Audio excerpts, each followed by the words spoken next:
Hello student, आज हम लोग देखेंगे कि यूएमएल में हम लोग एक्टिविटी डायग्राम क्या होता है। First of all, it is UML called as UML diagram. तो UML stands for the unified modified language.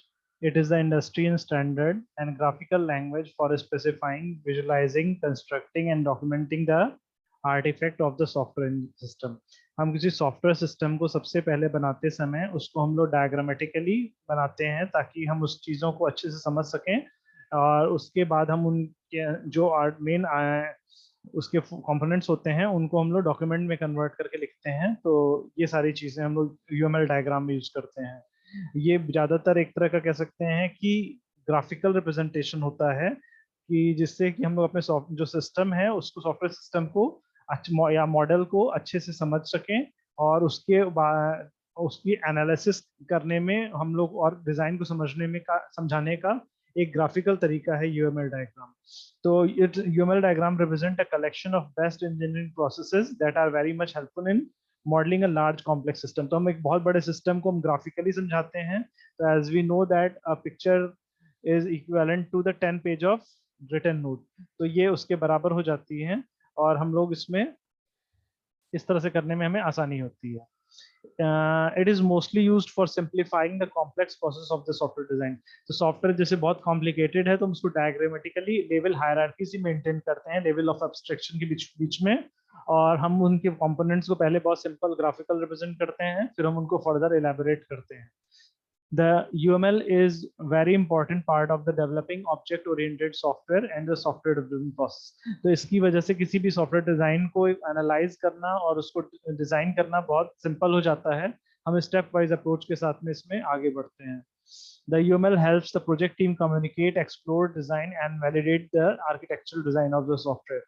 और इस तरह से हम अपनी चीजों को अच्छे से एनालाइज कर पाते हैं, वैलिडेट, और अपने डिजाइन को भी वैलिडेट कर पाते हैं। तो अगर हम बोलें तो टाइप्स यूनिफाइड मॉडलिंग लैंग्वेज हमारी तीन तरह की होती है: स्ट्रक्चरल, बिहेवियरल एंड इंटरेक्शन।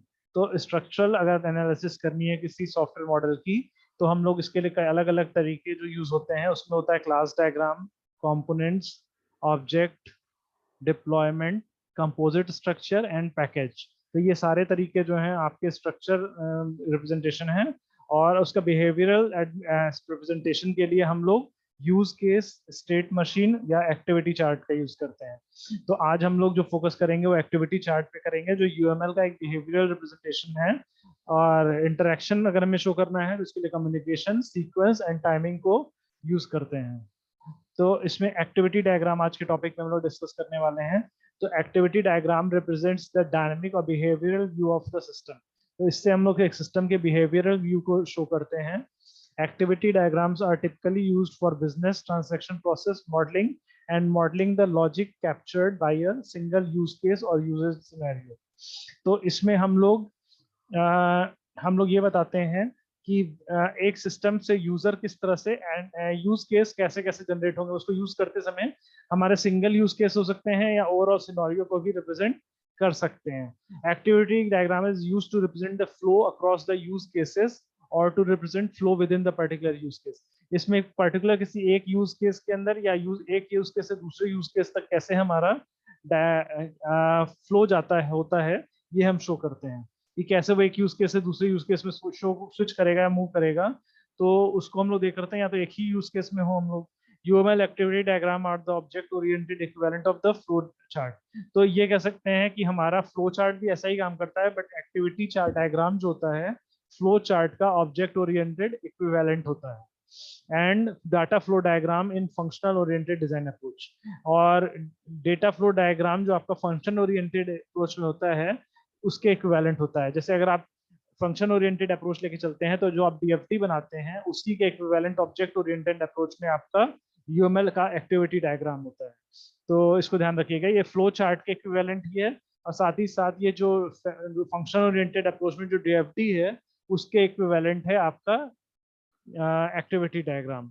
लेकिन किसमें? ऑब्जेक्ट ओरिएंटेड डायग्राम में। Activity diagram contain activities, transition between activities, decision point, synchronization bar, swim lane and many more. तो इसके थ्रू हम लोग क्या होती है, इसमें एक्टिविटी इन्वॉल्व होती है, एक एक्टिविटी से transition between the different activities होता है, क्या डिसीजन पॉइंट्स हैं, और ये सारी चीजें इसके अंदर होती हैं, और सिंक्रोनाइजेशन बार भी होते हैं।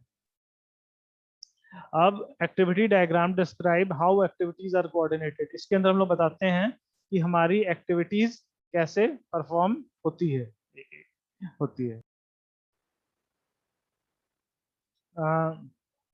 इसमें हम बताते हैं कि एक्टिविटीज कैसे कोऑर्डिनेट होती है। इसमें हम लोग एक्टिविटीज जो होती है उनके बीच में क्या डिपेंडेंसी है, जैसे कि कौन सी एक्टिविटीज आपस में पैरेलल हो सकती हैं और कौन सी एक्टिविटी आपस में सीक्वेंशियल है, या उनमें आपस में रिलेशन है भी या नहीं है।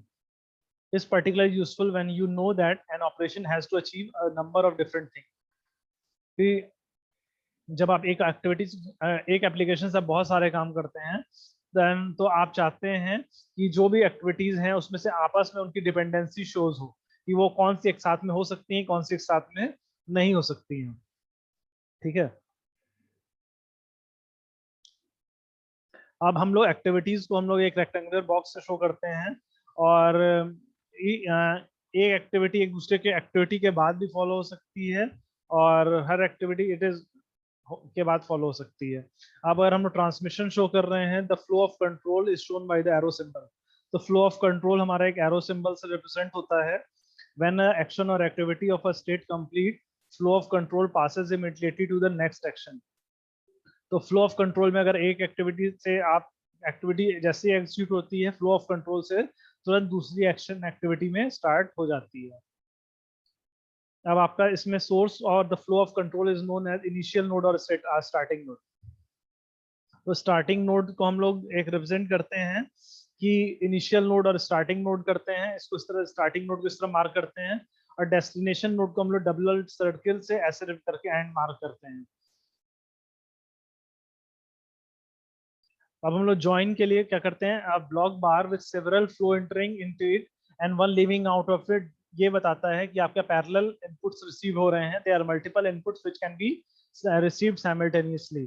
तो हम लोग ब्लॉक बार से रिप्रेजेंट करते हैं, और इसको ज्वाइन कहते हैं कि ये सारे ऑपरेशन को ज्वाइन कर रहा है, एक साथ इंक्लूड कर रहा है। और फोर्क में क्या होता है कि अ black bar with one flow going in into it and several living it, मतलब एक इनपुट आ रहा है और मल्टीपल आउटपुट जा रहे हैं, तो ये दिखाता है कि फोर्क टाइप का स्प्लिटिंग बार। तो इसमें एक इनपुट जो है मल्टीपल आउटपुट में कन्वर्ट हो जा रहा है।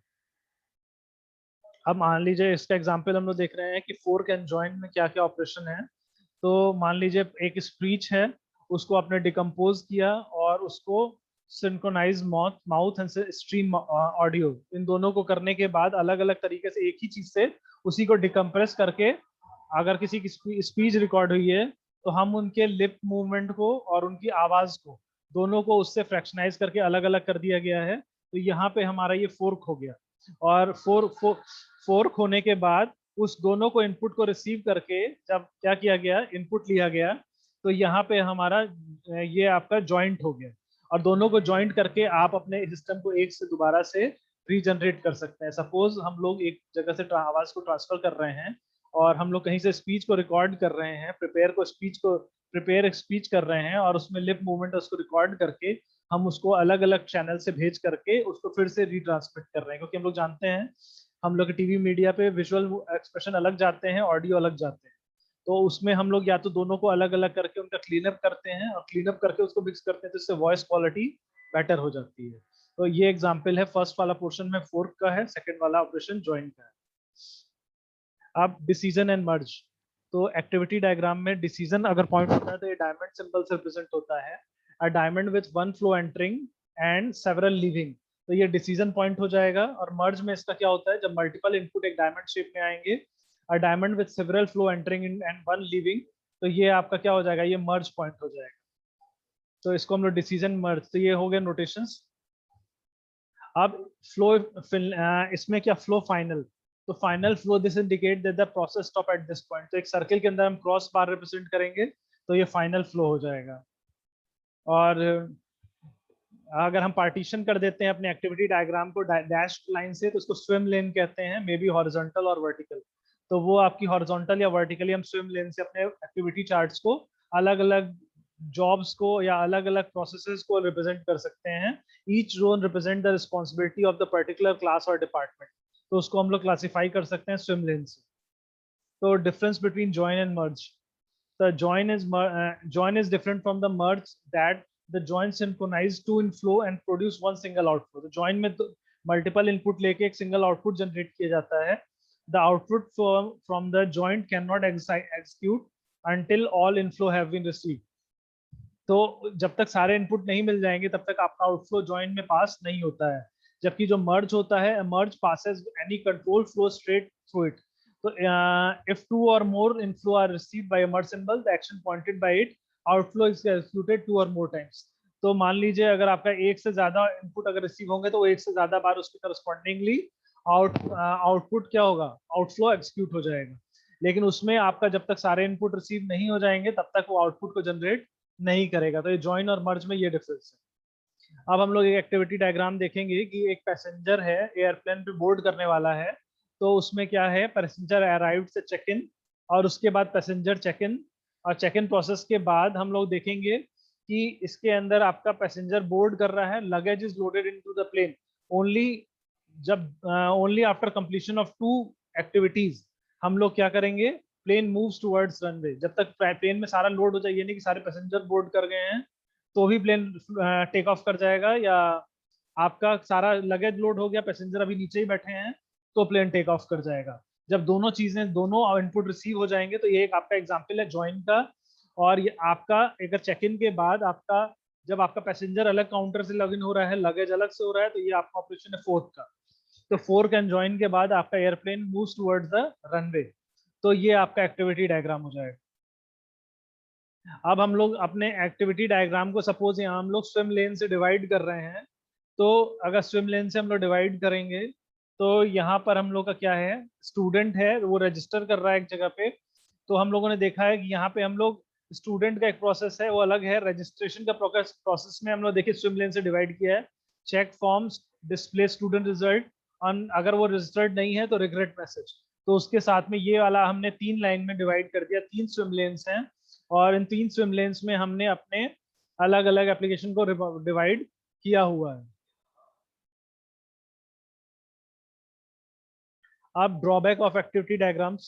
Activity diagram tell you what is happened but not what does what. ये बताता है कि आपको क्या हो रहा है किसके बाद, लेकिन कौन सी चीजें क्या कर रही हैं, कैसे कर रही हैं, इसके बारे में आपको कोई इन्फॉर्मेशन एक्टिविटी डायग्राम से नहीं मिलती है। In activity modelling the diagram type does not convey which people और department are responsible for which activity. इसमें आपका यूजर्स का भी प्रोजेक्शन नहीं है कि कौन सा यूजर किस डिपार्टमेंट से एसोसिएटेड है, केवल एक्टिविटी पे फोकस किया गया है।